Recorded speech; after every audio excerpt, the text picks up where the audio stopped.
this war, Russian-Ukrainian war, as not in a top, I would say, priorities on the first page or the first line.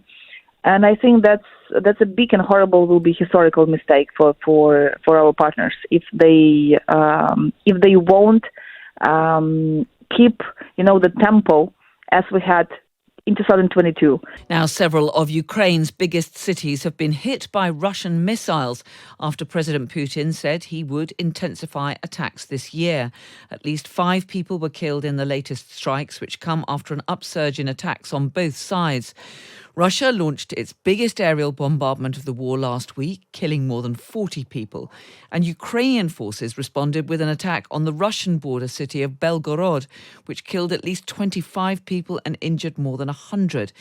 Well, it comes as billions of dollars of US military equipment and supplies are still being blocked by Republicans in Congress. Tonight, Prime Minister Rishi Sunak has spoken to President Zelensky to offer his condolences for those killed over Christmas. He said the UK would continue to stand steadfastly by Ukraine and promised further deliveries of lethal aid. Well, a short time ago, I spoke to Solomiia Bobrovska. She is the Secretary of Ukraine's Committee on Foreign Affairs and Deputy Head of her country's delegation to Nato. This winter and this year, that will be not only crucial for Ukraine, but for Russians as well. I think that they will attack as much as it's possible.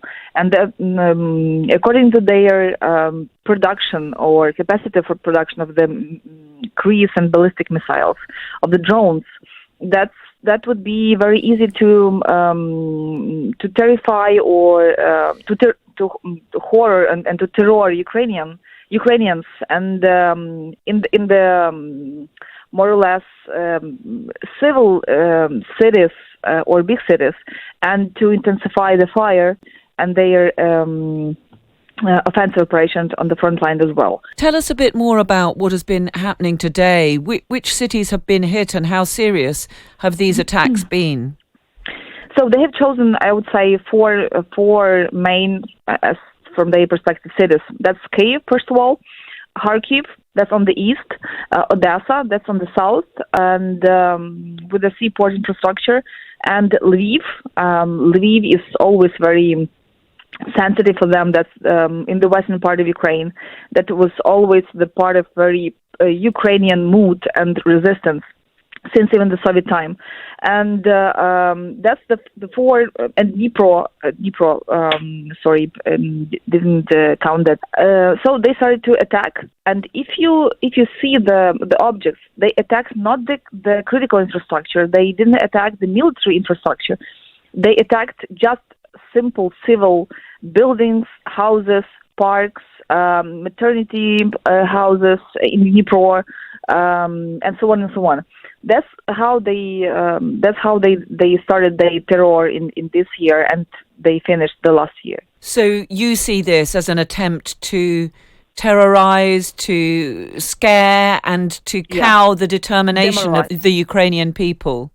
Yep, and that's influence on the Ukrainian morale as well, because yes, that's a minute of unity, of incredible unity in when they always attack. But at the same time, Ukrainians again started to think how they have to act, because the shelling are very intensive, and like for the last 5 days, they attacked with more than 500 Shaheds and missiles, and that's a lot. That's even more than they did this last year per day, and especially in Kyiv, people started to think, okay, what to do with the children? Maybe we have to move out from Kyiv for the winter, and so on and so on. So nothing can be safe. A place can be safe if someone thought that they can avoid the strikes.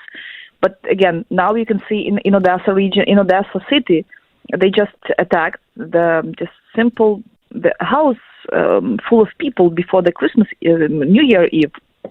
Yes, and that's play a big role to demoralize Ukrainians. And do you think that this is having an effect on the morale of the Ukrainian people? We're approaching the second anniversary of the start of this particular conflict. Do you think that there are Ukrainians who feel that perhaps it's time to try to seek some kind of accommodation or solution or peace agreement with the Russians? I understand what you're talking about, but no.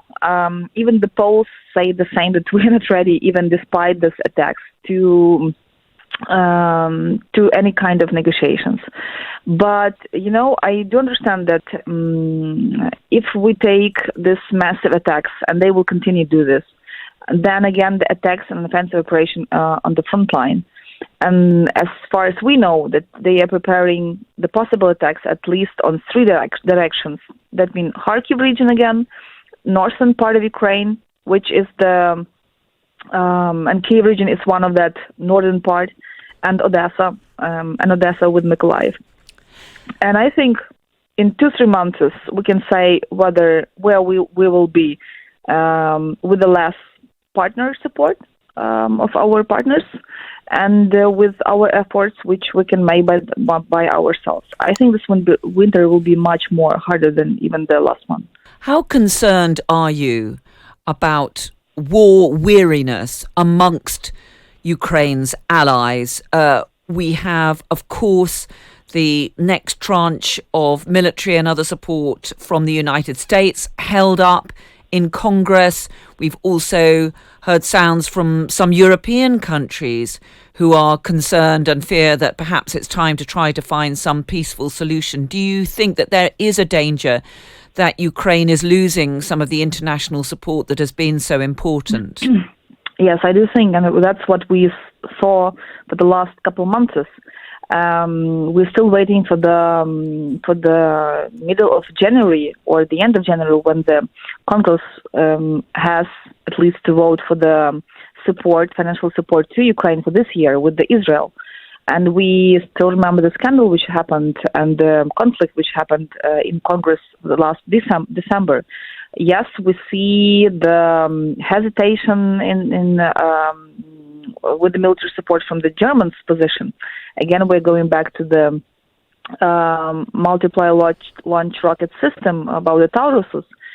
With the help of them, we could reach the critical infrastructure objects of the Russian Federation, or even on Ukrainian occupied territories, temporarily occupied. That's what we've made with the Storm Shadow with the Russian fleet. Again, in this autumn, yes, and we deeply concerned about the support. We see this fatigue.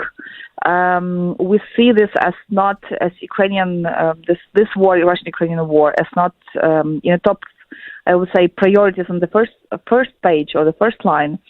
And I think that's a big and horrible, will be historical mistake for our partners if they won't keep the tempo as we had in 2022, because this year again I think that will be very crucial. Russians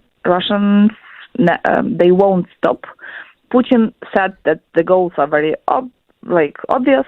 He will continue to have offensive operation in Luhansk Donetsk region, at least to have them occupied. I think they can attack again Kherson, the right shore, as well actually what they're doing day by day. Zaporizhia, where we have nuclear power plant station, and they will be more aggressive. Russians learn very quick, very fast, and they're able with their ammunition, because what they are producing, that's at least 4 or 5 times more that we can do together with EU and US. I was speaking to a senior US analyst yesterday who was saying that within a matter of months, Ukraine could be running out of the missiles, the ammunition that it needs to protect major cities, unless Congress gives the go-ahead for that next big package of military support. How critical do you think the situation is there? Are you concerned that you could start to run out of the ammunition, the missiles, the equipment that you need? Unfortunately, he is right. And we're deeply concerned about that. And we were worrying all December, trying to convince friendly congressmen to vote, to support, to convince Republicans to support Ukraine, and so on and so on. Because that's the the major support Ukraine received and continue to receive. And if they stop do that, I would say the Russians will applaud and say thank you for that step. And okay, we will continue to at least to try to fight, but you cannot fight with the naked, hands, only with the people and the human resources. And that will mean that not only Ukraine but all EU plus partners will lose. And it's not only about Ukraine. First of all, it's now and all this last year. That's not only about Ukraine. That's why I'm saying that will be a very big historical mistake now to stop support Ukraine against Russian Federation, because it's not the private Ukrainian thing. That's much more bigger in the geopolitical game. Are you saying that Ukraine could lose the war unless it gets that military equipment from the United States? Unfortunately, I have to say this, that yes, we will have less chances, and it will be impossible to win only by ourselves. That's impossible for each EU NATO states to do this by itself, only by itself. That's impossible. It's not comparable. The resources are not comparable. The capacity of the ammunition, human resources are not comparable. Yes, we can say about the asymmetric war, but again, that's about technologies. And Ukraine, unfortunately, now is a training center, training field for all these technologies to give it asymmetric answers. So yes, I'm afraid we can lose, but the question is about the lose what? Kyiv, Ukraine, the all left shore of Ukraine, and so on and so on. Well, that was the Ukrainian MP Solomiia Bobrovska speaking to me just a little earlier.